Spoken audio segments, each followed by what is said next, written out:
What up, Jesse? JP. Anyway, $5,000 here, you can leave the country and you still live nice, you know what I'm saying? I mean, just imagine being able to live in the country with $5,000 for 2 years. I mean, you can do that. You're not going to spend $3,000. You might. It's according, how much food you want to eat.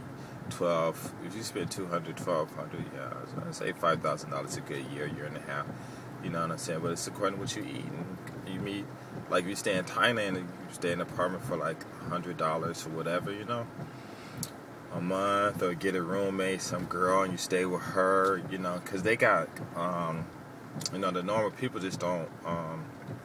Sometimes they stay in these really little bitty apartments. Like two of my friends that I met out there, and they it was weird. I think I talked about this before, but they stayed in this little bitty place, and it was like one room or whatever, I don't know, but they liked it and they was used to it, and kitchen, whatever, and they worked and saved their money and whatever, and they lived there. And I mean, you can live in those places too, and I think I'm sure they wasn't paying over 50. They couldn't be paying $100. I'm thinking maybe like $60, $50 a month or whatever, because their pay wasn't that much, so that much a month, so if you there I go again. If you don't know, you should know that if you live like the people do, and I'm not saying live poor, but if you just have not a meager, but how can I say, just a regular life, and if you're not going out trying to spend everything and spend up your money, like acting like you are cool and stuff like that, you can live nice, and you never know. You just meet people and get you a job out there, whatever, you can teach English, or if you don't know, you should know, and just live a real good life. People do all kinds of business, all kinds of things out there, and you would be surprised. At your age, and then when you're 40, 50, 60 years old, and you're tired of the United States, you go to Thailand or any of these other countries and stuff, man, and you black, and you an American, shoot, man, they gonna treat you like a king, because they know their history. And a lot of them know their history, regardless what these white people or whoever these people are in the United States saying. Them people know their history. They got their folklore and stuff that people pass down by mouth, and then they have no reason to lie, and they don't need no data and everything. You learn the language, go talk to them. Oh my God! Like I said, I went to one of these and I went to the villages and stuff, and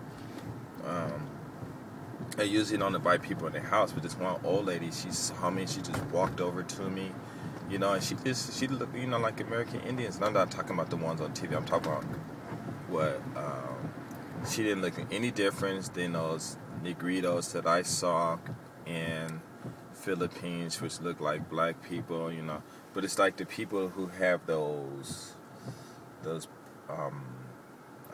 faces where the jaws come out, I forget the name of the word and stuff, but she was just a little lighter and stuff, and she just walked over to me. This lady must have been probably in her 70s or 80s or whatever, and she just grabbed my face. She just started rubbing on it and stuff, and then she grabbed my hand and just took me right on in a hut, and it was real big, but the center of the floor was kind of, I guess, due to the heat and all that stuff, whatever, the floor, instead of being flat, it was like raised. It was like a hill and stuff, and I walked in with kids, and they're doing whatever they're doing. It was huge, roomy and stuff, but there was no, how can I say it?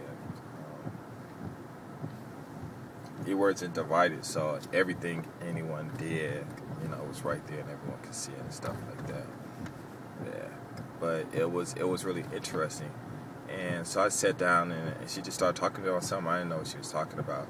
And then she, when we left, they gave me a souvenir, and like I was there with some other people, some white people and some other people, and they made them pay, but they gave me a souvenir for free. And we got back in the truck, and I think it was a white girl. She was with her boyfriend. He was white too.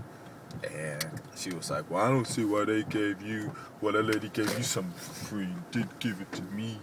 You know, because usually when you're traveling and stuff, white guys, you know, because, they're not in their own countries and stuff. And not all of them. Like I said, it's a lot of white guys that not scared of black people and stuff or whatever. But most of them, they don't talk crap because they're not around. They're not around that environment where they need to talk like that. So he really didn't say anything. But the girl, you know how women are and stuff. You know, they just gotta say something about something. And what happened? She just got upset, you know. And I was like, wow, you know. And I paid so much money for this, and everybody else paid this, and you got it for free. And I wanted to say, well, damn, it's my people. We people, you know what I'm saying? But I couldn't say that because I think I was there with this one guy from India, and he my people too, you know. But I mean, everybody's our people, right? But you know, I just wanted to say something, get her all upset. But I said nah, because I think they were from England, so I'm not sure if they would have caught it or not. I know if I would have said that in America, you know, I mean, if they would have been American, they would have said that. Then I could have said that they would have caught on and stuff, you know. But it was just funny. But basically, you know, I went off track and I can't remember where I'm going back. I'm trying to think. Oh yeah. So you know, like I said, it doesn't matter what color you are. You know, if you in the States and you got $5,000, just take a year off and go travel. And like in Thailand, you know, all you gotta do is just go across the border to in Laos, Vietnam, or whatever. Stay a couple of days. You know, you stay over there cheap, come back. You know, and you can go back and forth. You know, I don't think they have any laws like that out there. You know, as long as you spending money, you know, and stuff like that. Or like I said, get a visa to learn the language. You know, and I'm sure you're not going to need a lot of money and stuff. You know, and you live nice and have a good time and learn the language. Talk to the guys. They're real cool. You know, I'm mentioning it again, but like this one guy I met, you know, after I told him me and my wife had divorced, he was like, well, my daughter, you know, not his daughter, but his sister was fine. My God, she was so beautiful. I couldn't believe she was single, and she was like in her 30s or something, but she was so beautiful. He said she was still a virgin and had no. Well, I mean, I don't know what she doing, but whatever she was doing, she probably was hiding from. But you know, and they lived together. You know, his house and he was like, wow, you're so cool. You know, I know you all these years and you haven't changed one bit. Why don't you come to my house? And my daughter, not my daughter, but my sister, she lives with us. You know, you can date her and you can marry her and da-da-da-da. And then he would start telling me about how they buy houses and how much they cost. And, you know, I said the land costs this, a house. You buy like land and a house all together, a real huge place for like $50,000. But because I'm not a citizen, the land would have to be in her name. And